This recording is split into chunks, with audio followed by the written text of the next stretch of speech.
In the last video, I showed how to get your samples loaded into RockJockML version 0.2. Basically, we had loaded 4 samples, and I'm just going to reload them right now.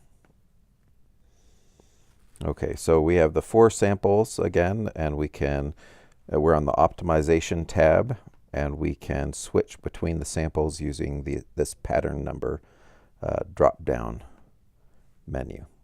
So every time we change it, we get a different pattern up here. And notice how the file name for each sample is listed up above the graph. So I'm going to go back to the first sample here.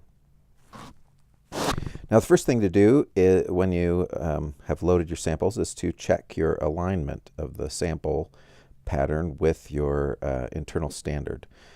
So the blue pattern here is just our sample pattern, and this red is just the internal corundum standard that I used.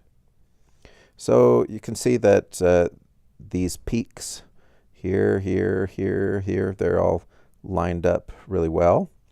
That was done automatically by the program, and you can see how much the program had to shift the sample pattern to match it up with the corundum peaks. Right here in this shift angle box, it says it was had to be shifted 0.22 degrees 2 theta to match it up. Now, if I were using a standardless analysis, remember the standardless analysis assumes that you have some quartz in there, and so it tries to line the pattern up with quartz peaks.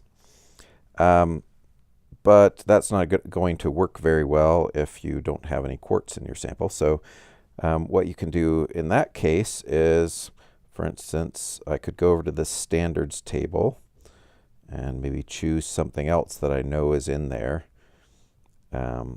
like, let's say, calcite.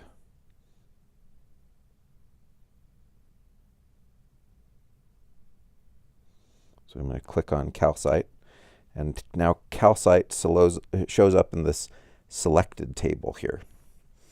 And it's already done an optimization just with calcite, but we'll talk about that in a minute. In any case, you can see here on this legend over here that the purple line is the calcite pattern. So you can see the peaks right there. And I could go to the this pattern to shift, right, and make sure it's set to sample. So I'm going to be shifting the sample pattern. And I can use this right arrow button or this left arrow button over here to shift the sample pattern however I like. So every time I push this right button, it's going to shift the sample pattern to the right by 1 step, so 0.02 degrees. So here you can look down here in the shift angle box again, and now we're up to 0.28 degrees shift on the sample. I can go back the other way. So I'm just going to reset it to 0.22. Okay, so that's how you would align your sample pattern manually if you needed to. Now, the next thing to look at is just selecting your standards for analysis. So what RockJockML does is just you select certain standards, and then the program tries to optimize a model pattern or a calculated pattern as a linear combination of those selected standards and the internal standard as well. And from that calculate what the weight % of the different constituents are. But you have to choose which minerals you want to analyze to have the program use in the analysis to match it against your sample pattern.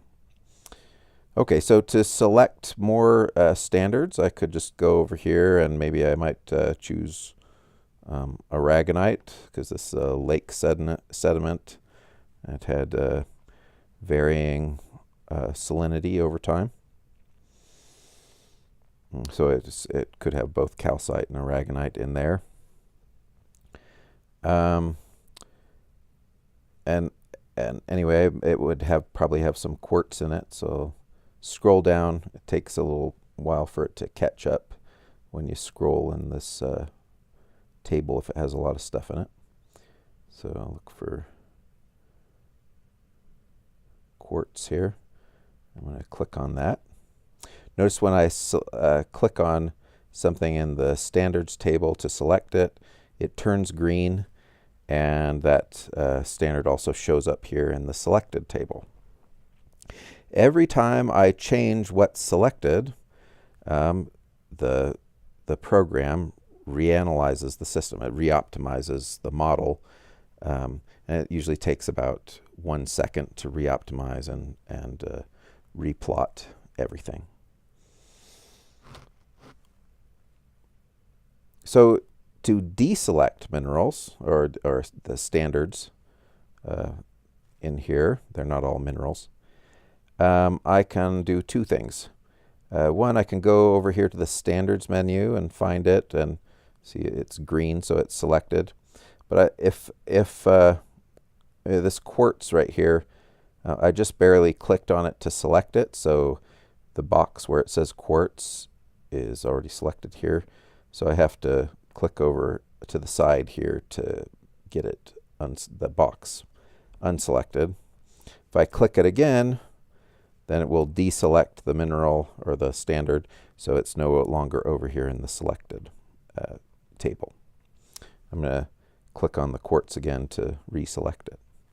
I can also deselect the standard by just clicking on it anywhere on the line where it is. So click on it like that, and it goes away, turns yellow or white over here on the standards table. Another way to get rid of all of the stuff you've selected is to hit this clear button. So I'll hit that clear, and everything goes away. And now the only thing shown here is just your sample pattern on the graph and your internal standard. If I want to see what the despacing of one of the peaks is here, see this dotted vertical line right here in red? That is controlled, the position of that is controlled by this slider right here. So I'm going to grab the slider, holding down my mouse button, and say I put it right there on top of that peak. So I'll let go, and I can look over here and see that it's 4.474 angstroms for the despacing. So you can use that to look up where different minerals have peaks on Web Mineral or MinDat or something like that. Okay, another way to select minerals is to go under this Select Mineral Group drop-down menu. So I'll click on it, and there's a bunch of different groups of minerals that you can select all at the same time. So for instance, here's this usual suspects one. This is the same usual suspects as they had in the RockJockML program. So it just selects like 27 or 28 all at the same time. For whatever reason, unless I've done some selecting and deselecting of standards to begin with, if I just go ahead and start with selecting one of these groups of minerals, especially the usual suspects, it might take like 30 seconds or so after I select it for everything to update. But then if I do it subsequent to that, it only takes about 1 second like everything else. So don't know exactly what's going on there, but someday maybe I'll track it down. Okay, so I have it's something like 27 or 28 minerals in the usual suspects list, and it's all as soon as I selected them, the program reanalyzed or reoptimized the calculated pattern. taking into account the new selections.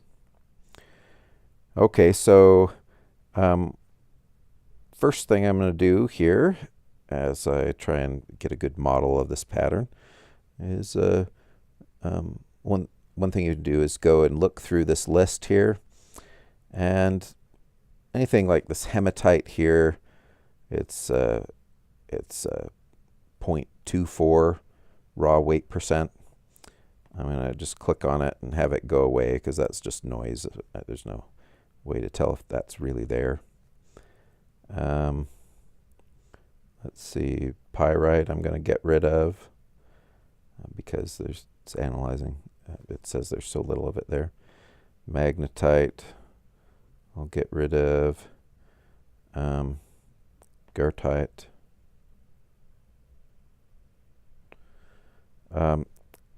In any case, some of these things with low weight percentages analyzed. This is the raw weight percent that the program spits out, and this is the weight percent normalized to 100% total. So this is the raw total weight percent. So all of these raw weight percents add up to 91.13%. Should be, if you have a good analysis, it should be somewhere around 100%. So we're doing pretty well so far. In any case, some of these kaolinites, the case bar, for instance, this ordered microcline, it's only, and the normalized weight percent is only 0.37. I could get rid of that, but one strategy for dealing with mineral groups like potassium feldspars or plagioclase, where there's a lot of substitution that can shift the pattern or change the size of the peaks, is to just analyze for all of the different members of the group at once, and then assume that whatever potassium feldspar or plagioclase you have actually in your sample can be modeled as a combination of all of those. So instead of just reporting all these different potassium feldspar types, I would just add them up and report just so much potassium feldspar. Okay, so let's see here. Looking at this, I'm seeing I have a raw total weight percent of 91.13%. That's again around 100%, which is pretty good. I can mess around with that with the background correction. Right now, the default is for it to run a constant background correction, and that just it just accounts for the fact that the instrument differences in the instrument that was used to run the standards, and that the one that you're using to run your samples. So the background on it could be a little different just because of that. So you can do a little background correction. I have it set to constant. You can also choose an exponential, which in this case doesn't make much sense or much difference, or none. In this case, it makes our raw total weight percent 101.7%, which is closer to 100%. I'll just leave it there. Another thing to look at is the degree of fit. It should be around 0.1 or less for a decent analysis. So we're in the ballpark now. And then the last thing I'm going to look at is just am I missing peaks, or do I have extra peaks in the calculated pattern? So for the most part, the shape looks pretty good, except I'm a little concerned about these two peaks over here. Now, in the optimization procedure, RockJockML only looks at the patterns from 19 degrees to 64.5 degrees 2 theta. And the reason for that is down here in this lower 2 theta region, you get swelling clay peaks that can, shift around depending on the conditions. And so, it can really mess up your optimization if you're trying to take that into account. But I can still look over here and see if I can see some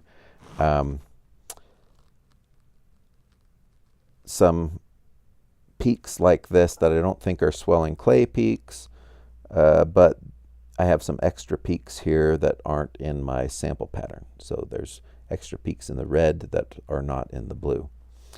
So how do I find out which standards these peaks belong to? One way, the way to do that would be to go and hit this detach graph menu item. Okay, so in MATLAB apps, the graphs are actually not very interactive. And so I'm going to hit this detach graph, and it's going to generate a regular MATLAB figure window that can be a lot more interactive. So for instance, over here I have all my little, or some of my tools I can use. I can, let's see, whoops, use this to zoom in on a certain area. So these are the peaks I'm concerned about. Now I'm going to turn off my zoomer tool, and I'm going to click on the individual standard patterns down below, the ones where these peaks are coming from. So if I click on this one, it says it's amphibole ferroschmirmikite. If I click on this one, it says that it's chlorite. So can you see when I click on it, it highlights what I just clicked on, but it also highlights it in the legend as well. So the chlorite, iron-rich chlorite, and then I click on this one, that's magnesium-rich chlorite. Okay, so this is making sense to me, that especially the chlorites, because something like RockJock would have a hard time telling apart 2-to-1 and 2-to-1-to-1 clay mineral peaks like chlorites. So I'm just going to go back, close out of that window, go back here. I'm going to get rid of my amphibole. So click on that. Get rid of my 2 chlorites. Now I'm going to, it's going to re-optimize everything. It already has. And I'm going to look again, and those problematic peaks are pretty well gone, so I'm happier with it. I still have a raw total weight percent around 100%. The degree of fit is pretty good. One thing about this sample is I know that there's probably some aragonite in it, as I mentioned before, so I'm going to select that. And I get a better raw total weight percent, a better degree of fit. Anyway, I could keep messing around with this, maybe add in some halite or something like that because it's in a desert, and trying to get the best analysis I can, looking at the shapes of the patterns and at the raw total weight percent and at the degree of fit as my main criteria. Okay, so once I am happy with my analysis, maybe I would move to my next sample. And if it's usually you would just load samples that are similar to each other all at once. So I'm going to go to sample number 2. And it keeps the same settings, so the same standards that are selected, and it optimizes a calculated pattern for sample number or pattern number 2 as well. And you can see it's doing pretty well there as well. I'm going to go back to pattern number 1. Okay, so it goes back there, optimizes that. If I'm happy with it, I might say to record the results. Okay, so if I record the results, then I can go over to this results tab right here. You can see that for sample number 1, I have all of these results recorded. I have the sample name, degree of fit, raw weight percent, the sample shift angle, and then I have the normalized weight percents for all of the different standards I have selected. Also, I have grouped results down at the bottom. So I've grouped these into, so the aragonite and calcite and dolomite, magmite, quartz, those aren't in groups. But the K feldspars, remember we had 5 or 6 at least K feldspars selected. Well, we just added all those up to get the total weight percent for K feldspar. And then same thing for plagioclase, 1-to-1 clays, and 2-to-1 clays. So these are things that RockJock would actually have a hard time telling apart anyway. Okay, so now I'm going to go back to the optimization page. If I go to pattern number 2, so it will analyze that again. If I'm happy with it, I record the results and go over there, and you can see that it's recorded the results for sample number 2 as well.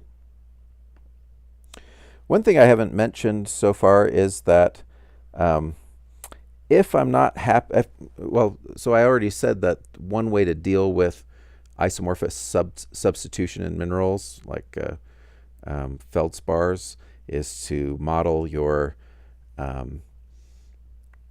member of that group in your sample as a combination of the ones that you have in the standards library. Another way to deal with that would be to do a shift in the sample or the standard pattern itself. So I showed you before how to shift your sample pattern to match up to some reference peaks or something like that. But in this case, we could account for instance, having a little magnesium or something in your calcite by shifting it over a little bit. So to do that, I might go over to the sample or the pattern to shift drop-down menu, and I would select calcite, for instance. And then I would just use my shifter buttons, the right and left arrows, to shift things over.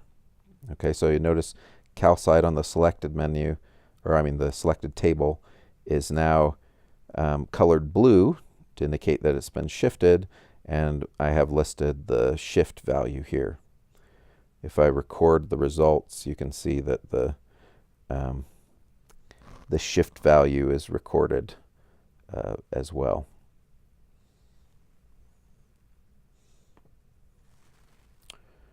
Okay. Now, supposing so let's go through all of these, and let's say we have a good enough analysis in all of them. Actually, I'm going to go back to 2, and I'm going to shift the calcite back again, so to 0, because I actually don't want it shifted. Okay, so now I'm going to record the results for that. Go to sample number 3. It reoptimizes there, and I'm sorry, I didn't shift the calcite to 0. It was to negative 0.02. So I'll shift that to 0.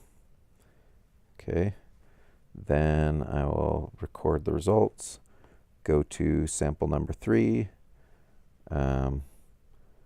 record the results, go to sample number 4, record the results. Okay, check on my results page right here. And you can see that's recorded for all of them. Now what I'm going to do is click this Generate Report button. So it pops up this dialog box, and I'm going to save my report as a CSV file. So let's see, I'll name it as PVC15 underscore results and save it in the same place. And then if I open Microsoft Excel, I can say open, and then let's see, go find the file I just made. If I click on that, you can see it'll pop up in Microsoft Excel, and you can do whatever you want to do with it in there. Okay, I guess the only other thing to show you is the compare and help tabs in here. And so I'll do that in the next video.